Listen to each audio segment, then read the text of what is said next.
안녕하세요. 온 가족이 함께하는 패밀리 부동산 이소라 소장입니다. 패밀리 유튜브에서는 고덕 국제신도시와 브레인시티 아파트 청약 소식을 계속 전해드리고 있습니다.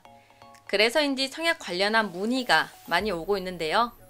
오늘 영상은요, 다음 주 청약인 고덕 자이센트로 공공청약, 자주 문의 주시는 질문들 중 10가지를 정해서 정리해 놓은 영상입니다.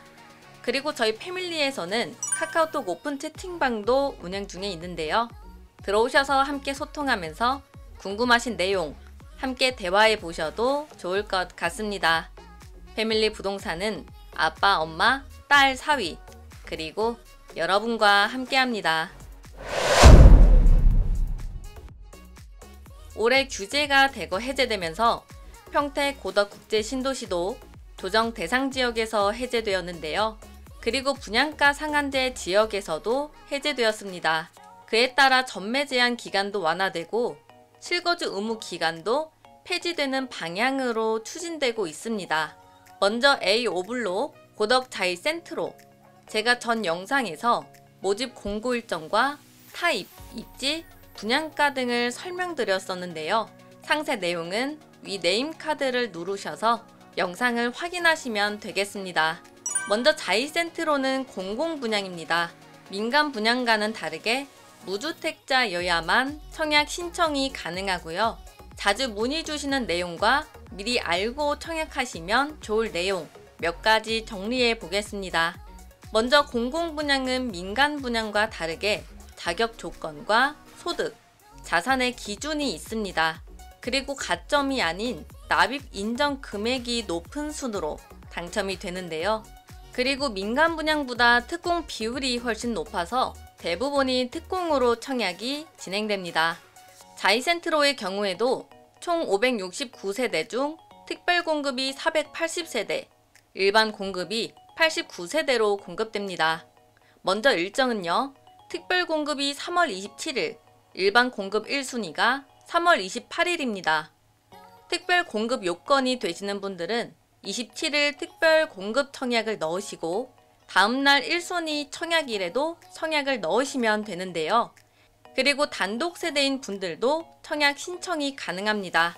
여기서 주의하셔야 할 점이 있는데요. 특별 공급 중에서 생애 최초 특별 공급은 단독 세대인 경우 60제곱미터 이하만 신청이 가능합니다.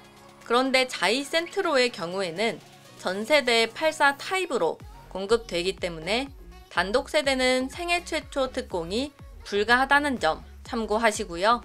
그리고 사전 청약에 당첨되신 분들 중에서도 이번 자이센트로를 눈여겨보시고 계신 분들도 계실 거예요.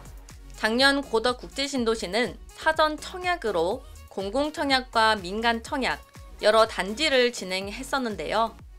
먼저 민간 사전 청약에 당첨이 되셨다면 청약 통장을 사용한 것으로 간주하기 때문에 청약 당첨 지위를 포기하지 않는다면 다른 청약을 하실 수 없고요. 공공 사전 청약에 당첨되셨다면 청약 통장을 사용했다고 간주하지 않고 청약 당첨 지위를 포기하지 않는다면 공공 사전 청약과 민간 사전 청약은 불가하지만 공공 일반 청약, 공공 민간 청약은 가능하기 때문에 사전 당첨된 청약이 공공이라면 이번 자이센트로도 청약이 가능합니다. 그리고 자이센트로의 경우 전세대 84 타입으로 나올 예정입니다. 공공분양은 위에서 말씀드렸듯이 소득과 자산을 봅니다. 60제곱미터 미만으로는 특별 공급과 일반 공급 모두 소득과 자산 요건이 필요한데요. 60제곱미터 이상에서는 특별 공급에서만 소득과 자산의 요건이 필요하고 일반 공급에서는 소득과 자산의 요건을 보지 않습니다. 그렇기 때문에 일반 공급을 넣으시는 분들은 소득과 자산을 보지 않는다는 것 참고하시고요. 그 다음은 먼저 신청 기준 요건 중 무주택자에 관련한 몇 가지 질문들입니다.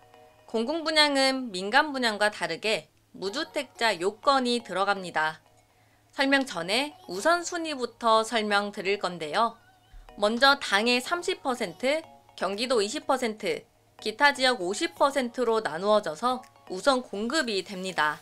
이때 1순위 내에서 동일 지역 경쟁 시에는 무주택 기간이 3년 이상이신 분들이 먼저 우선순위가 됩니다. 이 분들이 무주택 기간이 짧은 분들보다 우선순위가 된다는 점, 이 점도 참고하시고요. 유주택자도 무주택자로 인정하는 경우가 몇 가지 있습니다. 그중 많이 헷갈려 하시는 부분을 짚어볼 건데요.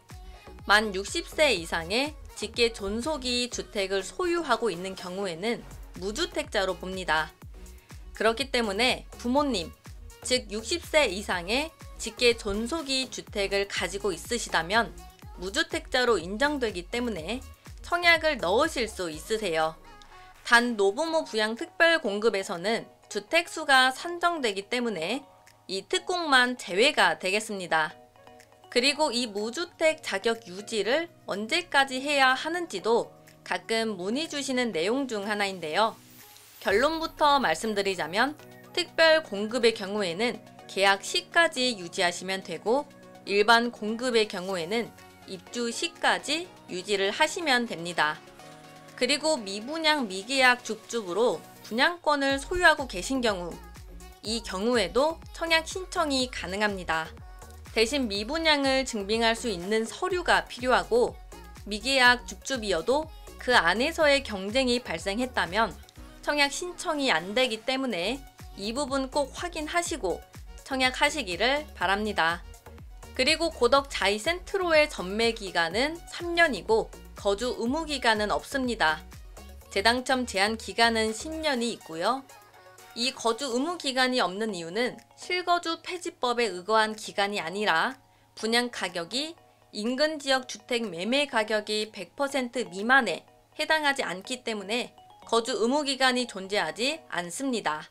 그리고 과거 재당첨 제한 대상 주택이 분양가 상한제 적용 주택, 투기 과열지구 및 청약 과열지역에서 공급되는 주택이었다면 현재 평택 고덕이 조정 지역에서 해제되었다고 해도 재당첨 제한 기간 중에 있는 분이 청약하신다면 부적격 판정이 날 수 있습니다. 이 부분도 참고하셔서 부적격 당첨자로 처리되지 않도록 주의하시면 좋겠습니다. 평택 고덕 국제신도시는 금리 인상이 최고조인 상황에도 전국적으로 미분양으로 문제가 야기되고 있을 때에도 아파트 분양 완판의 쾌거를 이루어냈습니다. 그만큼 앞으로의 가능성을 보고 계신 분들이 많다는 증거이기도 하죠. 아직 해결해야 할 그리고 진행 중인 숙제들도 있지만 많은 분들이 관심 갖고 지켜봐 주신다면 분명 좋은 결과물로 받아볼 수 있을 것입니다. 최근 남사 반도체 메가 클러스터 소식, 저희 패밀리에서도 전 영상에서 이찬호 소장이 한번 내용을 다루었었는데, 남사와 함께 평택 고덕은 반도체 메가 클러스터 시너지 효과를 함께 받을 것으로 기대하고 있습니다. 앞으로 남은 청약지 정보들 계속해서 영상으로 공유드리겠습니다. 저는 패밀리 부동산 이소라 소장이었습니다. 오늘도 시청해주셔서 감사합니다.